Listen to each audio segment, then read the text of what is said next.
Adrien Baloukou, bonsoir. Voilà, merci d'avoir accepté notre invitation.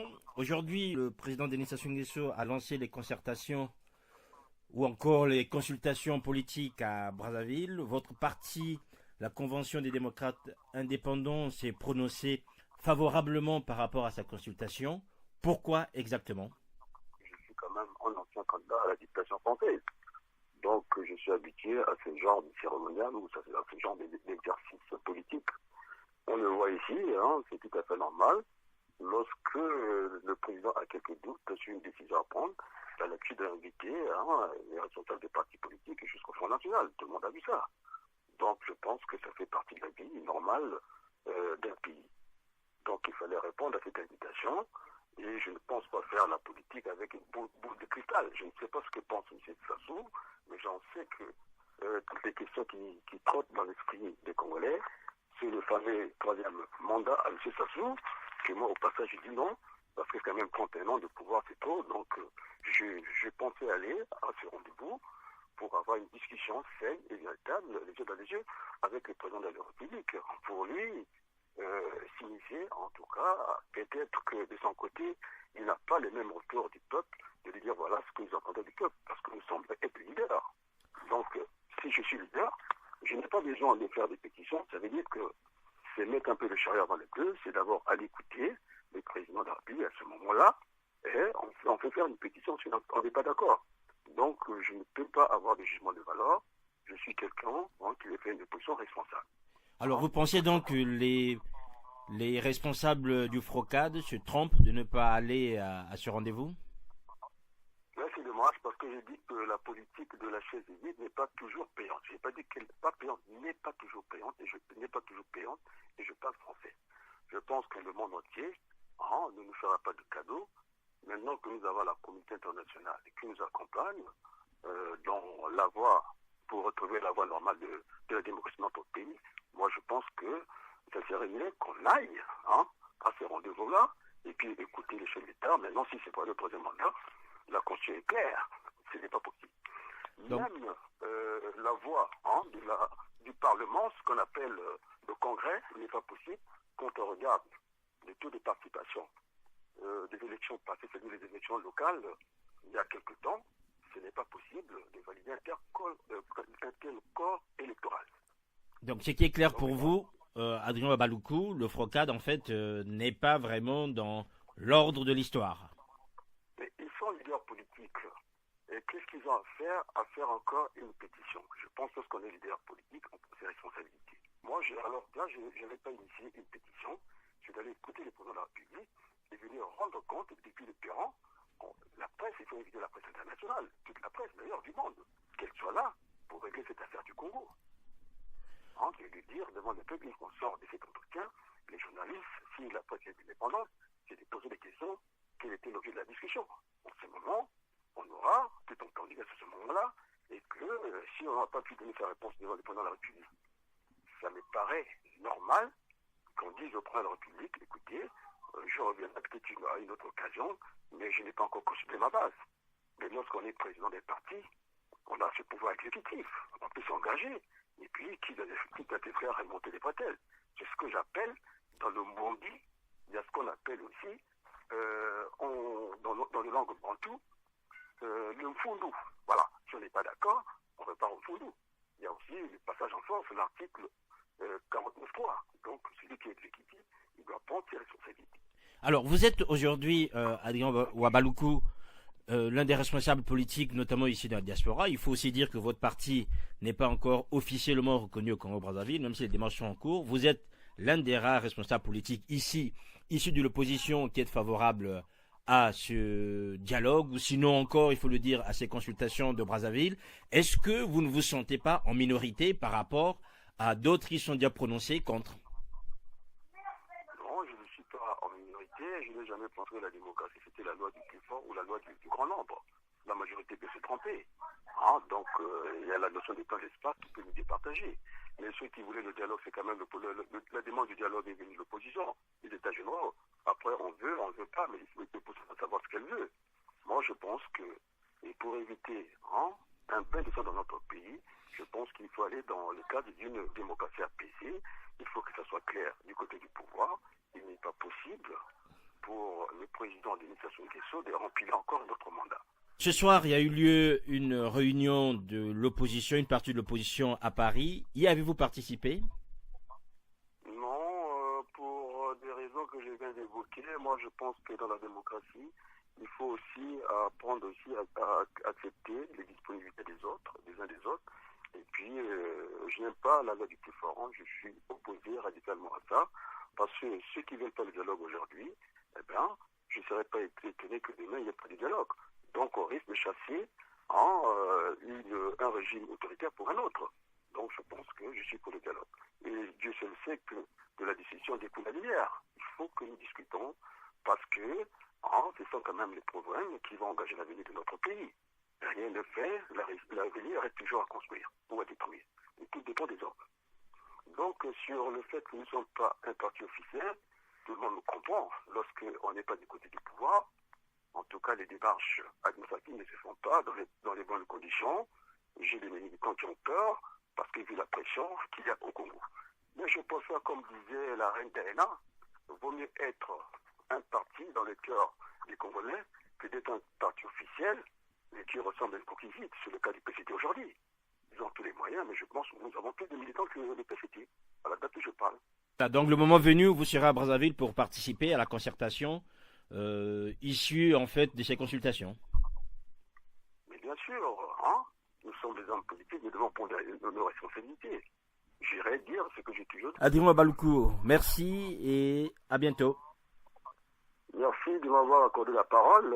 En tout cas, je demande au peuple congolais, après avoir attendu 31 ans de pression politique, je pense que nous sommes à la fin d'une petite épisode, non pas d'une épisode.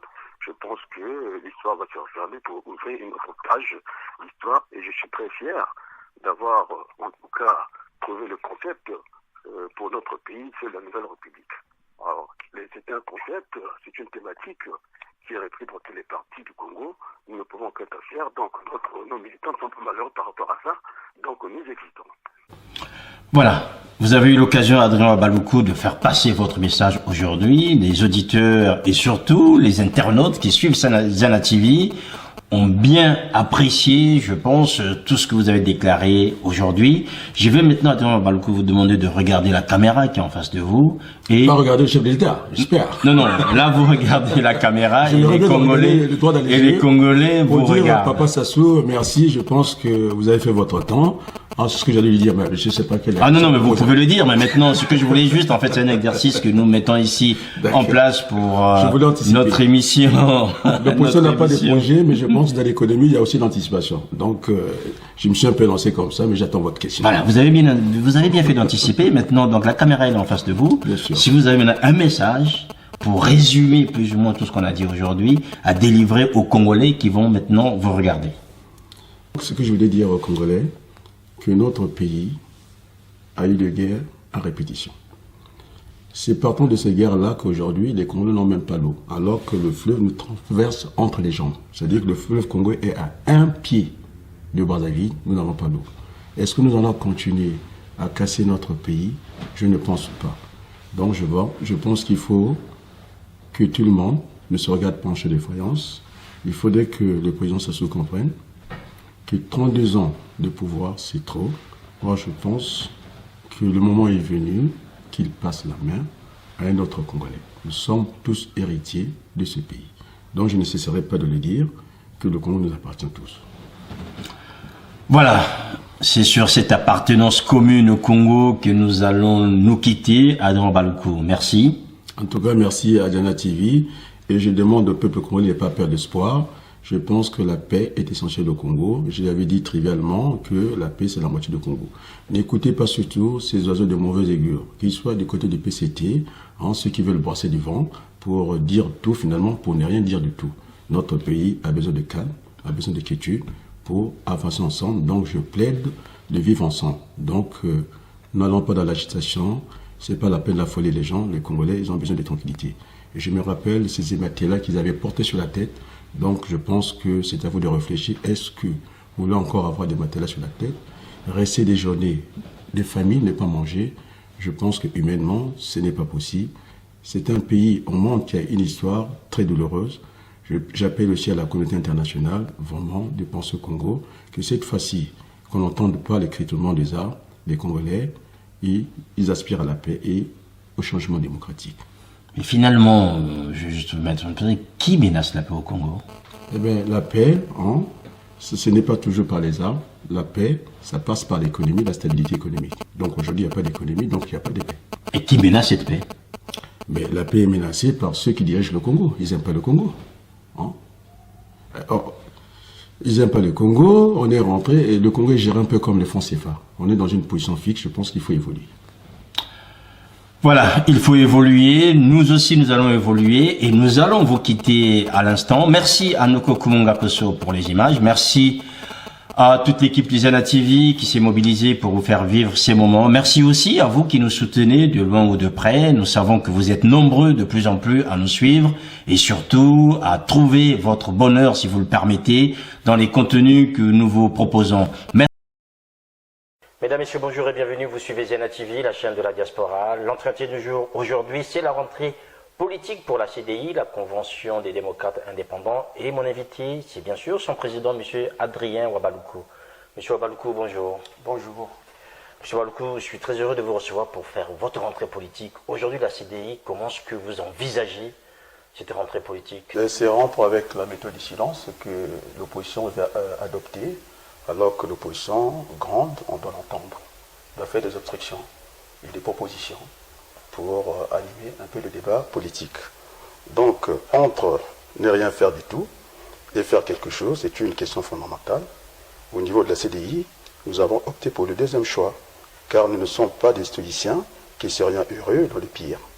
Le pouvoir actuel écrase le peuple congolais et nous ne serons pas inertes et nous allons créer très fort en alertant en tout cas l'opinion publique internationale afin qu'elle fasse pression à la communauté internationale des États ONU. Je dis bien communauté internationale des États ONU. Parce que si on reste dans la communauté internationale, ça peut entretenir un certain flou. Donc il faut qu'on s'embarque un peu du côté de l'ONU, parce qu'il y a quand même un petit laisser-aller, parce qu'on ne peut pas imaginer. Sur la feuille de route de M. Jeffrey Fettman, qui était en séjour à Brazza, qui a mené cette feuille de route, soit disant qu'il faudrait que le Congo s'installe dans cette démocratie progressive. Il n'y a pas eu, au moins, ne fût-ce que demander à voir les conditions des détenus politiques. Je pense que l'ONU incarne ce que nous appelons les droits de l'homme. Mais si à ce niveau-là, ces grands fonctionnaires de l'ONU, on va dire c'est la face visible de la France, parce qu'après tout, nous sommes sur le calendrier de François Hollande, qui disait dans cette constitution, il fallait ce que j'appelle une démocratie par un verre cassé, et prêt, il était en droit, il demandait à M. Denis Sassou Nguesso, après de recoller les morceaux, et puis partir. Donc, il se pose un problème au niveau de notre pays, entre la feuille de route de l'ONU et entre les constitutions que nous avons. On est calé sur deux constitutions, donc je pense que la situation est bien claire. Il faut dire que le Congolais accepte ce dialogue qui est proposé par la communauté internationale, et d'ailleurs, M. Sassou lui-même, il a renoncé à une partie de son pouvoir. Rappelez-vous la première constitution, celle qui était taillée sur mesure, qui donnait tout le pouvoir. M. Sassou a renoncé. Donc, il y a trois options qui se présentent au Congo, soit dialogue transition, ou par la feuille de route croisée avec la nouvelle constitution, qui libère une partie du pouvoir, que l'opposition doit récupérer, ce que j'appelle la cohabitation. Donc, il faudrait que l'opposition se prépare. Et l'autre option, parce que la politique n'est pas une provision, ça sera l'affrontement, parce qu'on n'aura pas le choix. Donc deux options qui laissent les Congolais quand même, c'est un choix cornélien entre le dialogue et l'affrontement. Aujourd'hui, c'est le dialogue qui est en train de prédominer. Vous l'envisagez comment ce dialogue, Adrien Ouabaloukou? Mais c'est sous l'égide de la communauté internationale. Mais la communauté internationale, c'est assez vague, et en même temps, qui doit être le responsable pour mener ce dialogue, puisque quand on entend parler des responsables politiques, ça ne devrait pas se passer au Congo même. Il ne faudrait pas que ça se passe au Congo, c'est pour avoir un débat loyal et serein, parce que tout le monde a vu comment s'est déroulé les élections au Congo. Avec cette brutalité, avec des armes de guerre, c'est inédit, ce n'est jamais vu au monde. Donc je pense que pour rassurer tout le monde, il faudrait que ce dialogue se passe à l'extérieur. J'étais pour que ce dialogue se passe à Brazzaville, mais compte tenu de ce qui se passe à Brazza, cette tension permanente, avec cette inversion des valeurs, vous avez une police qui écrase l'armée du général Ocon. On est parti dans les inversions des valeurs. Alors vous parlez des versions de valeurs, on va aussi peut-être mesurer la contribution qui est la vôtre aujourd'hui au sein de cette diaspora politique, dans cette famille politique de l'opposition. Quelle est aujourd'hui la contribution de la CDI? Parce qu'on vous voit souvent intervenir, mais on a du mal à percevoir quel est le message que vous voulez faire passer dans cet univers de l'opposition congolaise qui est quand même assez disparate. Mais la CDI ne sont pas des photographes, tout le monde le sait. Nous étions à l'origine de la Nouvelle République. Vous les avez, M. Makosso, c'est pas une surprise. Nous avons demandé la transition, c'est toujours nous.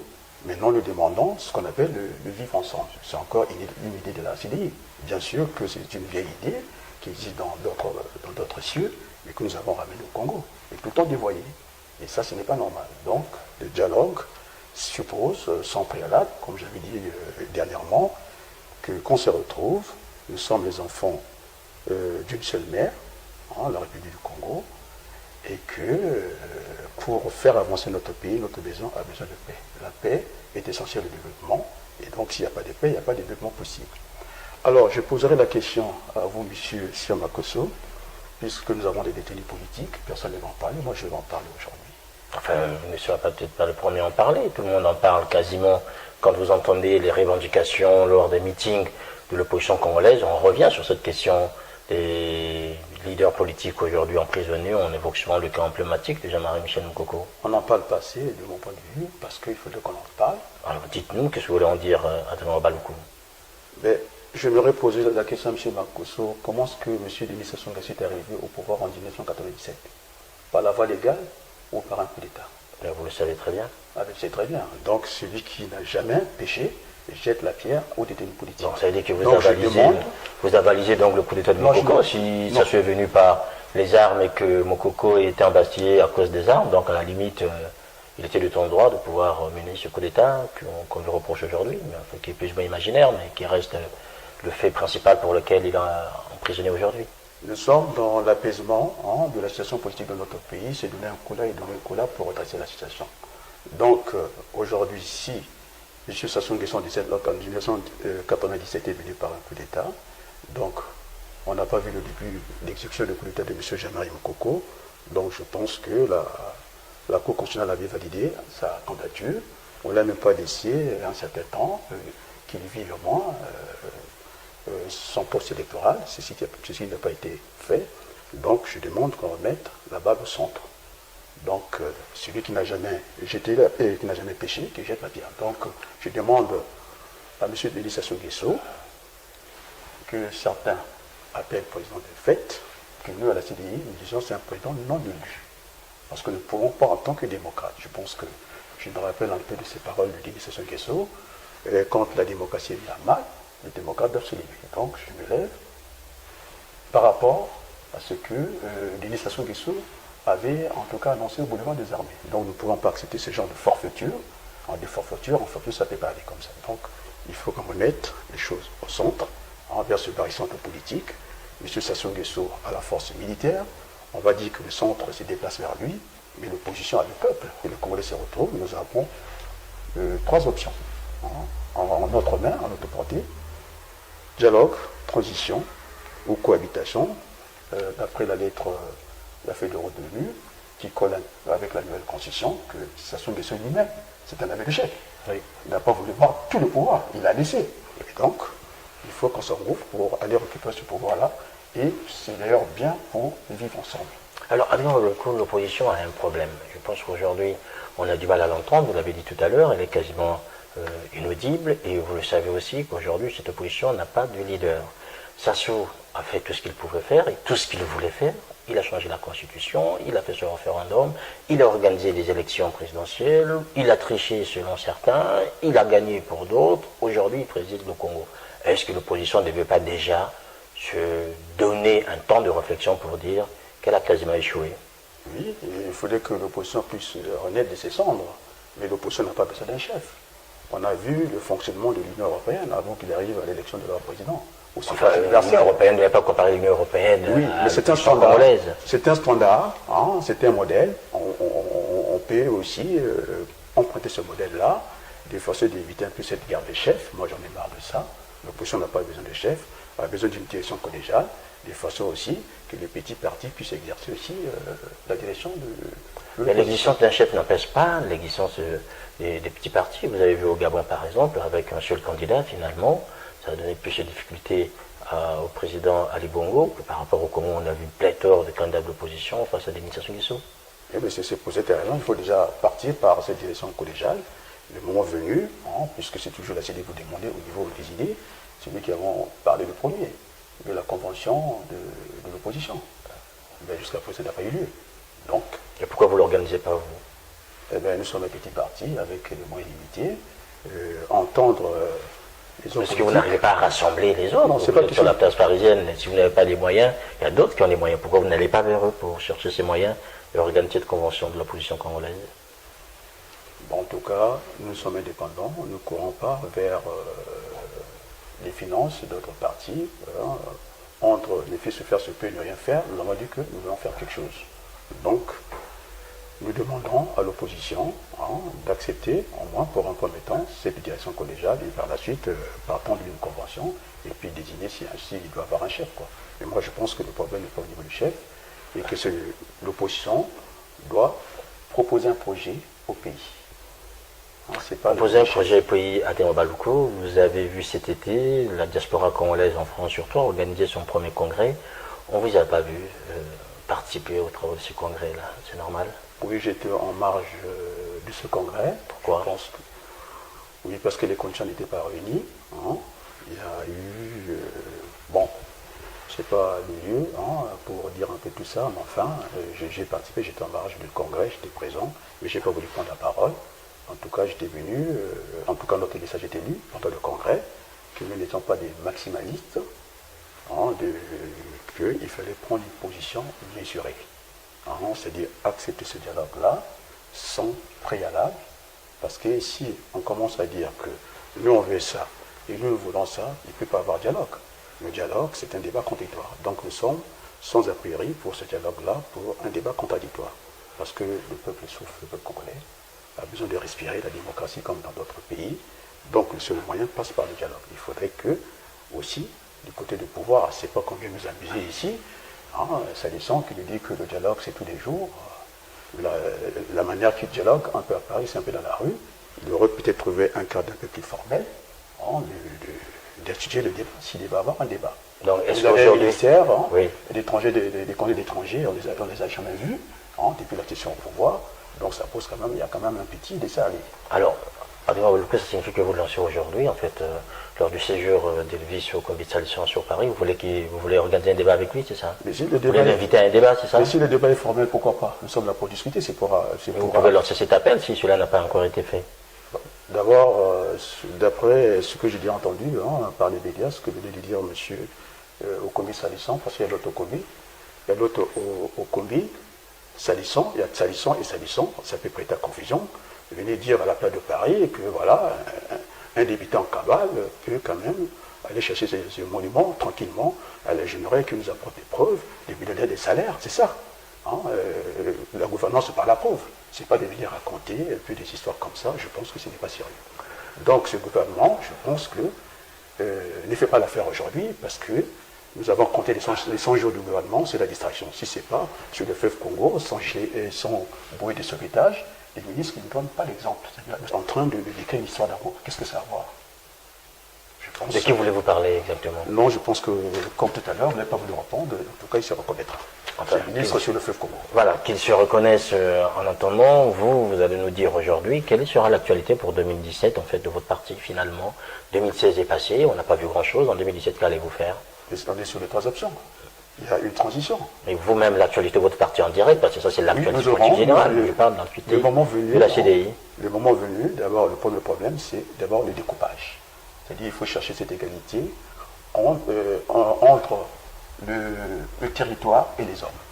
Le découpage tel qu'il est fait au Congo, c'est sur la base d'étendue, ce qui fait que ça fait déjà le jeu politique. Donc ça signifie que parti pour les législatives à une condition que soit corrigé les fichiers électoraux. Donc ça signifie que ça va être une préoccupation de votre parti en 2017, se préoccuper du fichier électoral. Mais puisqu'on n'a pas le choix, il y a l'Assemblée nationale, il y a l'Assemblée nationale qui doit terminer leur mandat. Le mandat de député, ça dure 5 ans. Il y a eu tellement des anomalies, des dysfonctionnements au niveau des institutions de l'État. Vous avez comme le député Ngolo, qui n'a jamais été élu et qui cherche quand même à l'Assemblée nationale.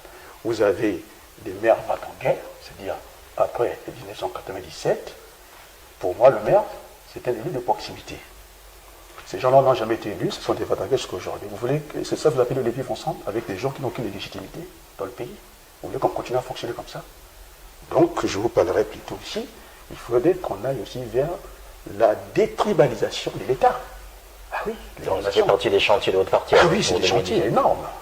La détribalisation de l'État, la dernière nomination du recteur de l'université, sans prêter équivoque, il y avait un certain Kimebe Jacob qui a assuré, en tout cas, les fonctions de vice-président.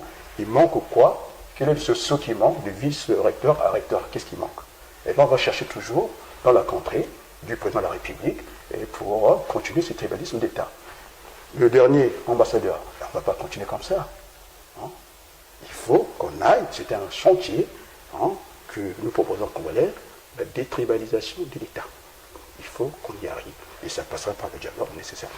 Alors vous mettez quoi exactement? Qu'est-ce que vous prenez comme mesure pour que l'État ne soit plus avec cette portée tribale? Mais on va parler de parité, on passera par la loi. Donc ça veut dire que par ethnie, vous allez dire chaque ethnie devrait récupérer un poste? Non, c'est pas chaque ethnie. Enfin, mais dites-nous, vous allez faire commencer quand vous allez trouver du tiers pouvoir qui peut être détenu par une seule ethnie. Alors, donnez-nous, on va aller très concrètement en Baloukou. Alors dites-nous par exemple, aujourd'hui, quand on est un ministre qui est de l'enseignement supérieur, si lui il est du Nord, ou Mbouchi on va dire, ça signifie que le recteur doit être obligatoirement quelqu'un du Sud, selon la départementalisation qui est la vôtre. Mais ça existe en France, c'est ce qu'on appelle un peu la ségrégation positive. Ah non, mais on parle pas. C'est la ségrégation positive. Non, mais ne confondez pas ce qui est la discrimination positive à la vie d'un pays. Vous savez que lorsque vous avez un vélo, quand la chaîne est tendue, comment il faut faire pour la régler? Il faut la détendre. Et quand elle est détendue, comment on fait? Il faut la détendre. Donc il faut passer par une déréglementation. Alors ça veut dire qu'un quota ethnique on essaie de produire ce que j'appelle un quota ethnique. Discrimination positive. Un quota ethnique. Eh bien, s'il faut passer par là, on passera par là. Donc, ça signifie... là, oui. Et c'est pour, je dis que la déréglementation, c'est aussi la réglementation. Il faut dérégler ce système-là.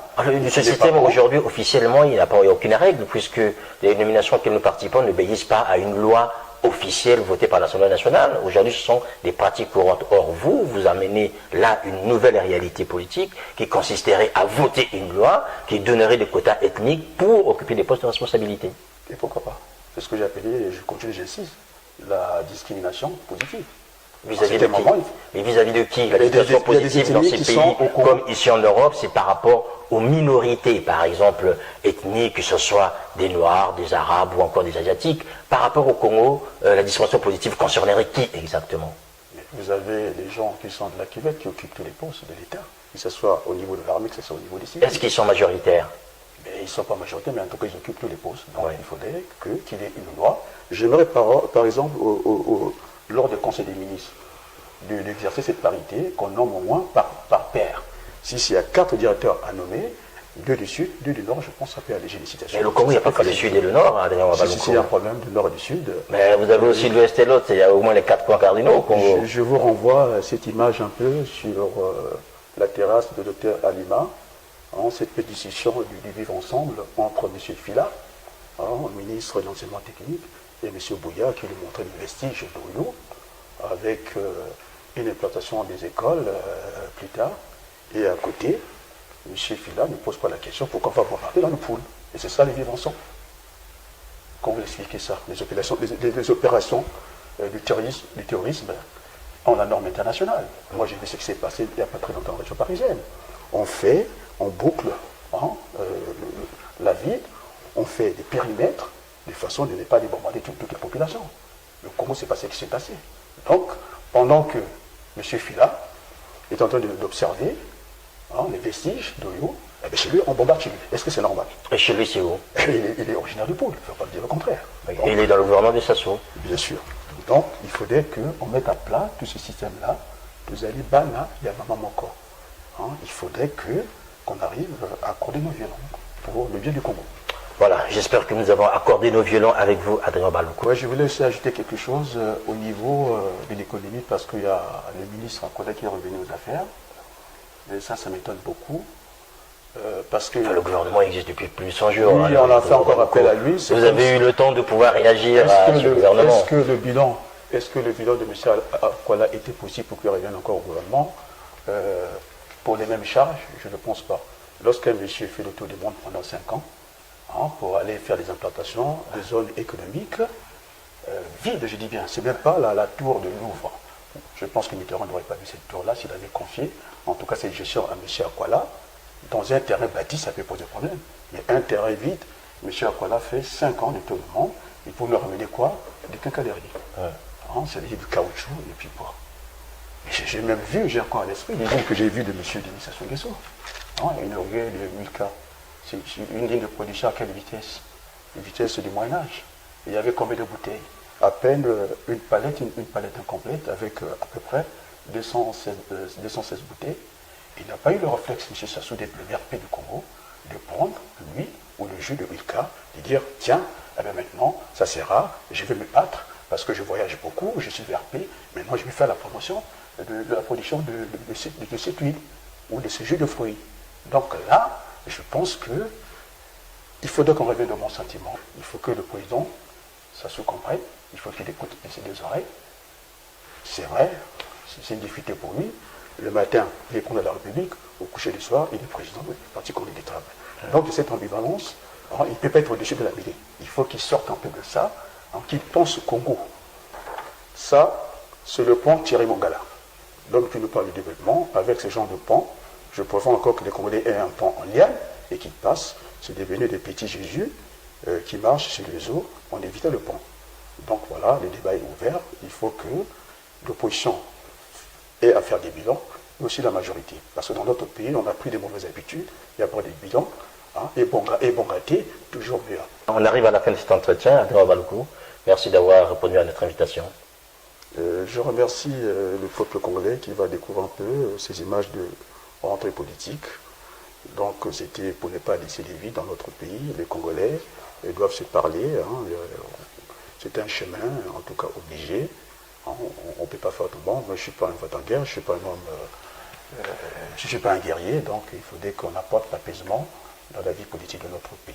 Donc il faut qu'on aille vers ce rendez-vous, vers ce dialogue, sous l'auspice, je pense, de la communauté internationale. Je pense que le bon Congolais, et pour le bon Congolais, il n'y aura ni perdant ni gagnant. Donc c'est un dialogue gagnant-gagnant pour faire démarrer notre pays, parce que notre pays, vous avez en tout cas une fraction du peuple, c'est-à-dire les détenants du pouvoir, qui abusent en tout cas du pouvoir, et puis le peuple qui assiste comme ça, parce que même quand elle a levé les mains envers la communauté internationale a déclassé forfait. Et quand il faut faire des séjours un peu bidons, je sais que le Congo débourse beaucoup d'argent, c'est-à-dire que fait nourrir d'autres pays, on prête l'argent à gauche à droite, et pour le peuple rien n'a rien. Donc tout pour le monde entier, rien pour le peuple congolais. C'est ça, c'est bien dommage. Voilà, mesdames, messieurs, merci d'avoir suivi cet entretien du jour, bien sûr. Mon invité était donc Adrien Baloukou, président de la CDI, la Convention des démocrates indépendants, parti de l'opposition installé ici du côté de Paris. Merci à Nkoku Mungakoso, à vous aussi, toujours aussi nombreux à nous accompagner pour cette nouvelle année. Portez-vous bien et à la prochaine fois.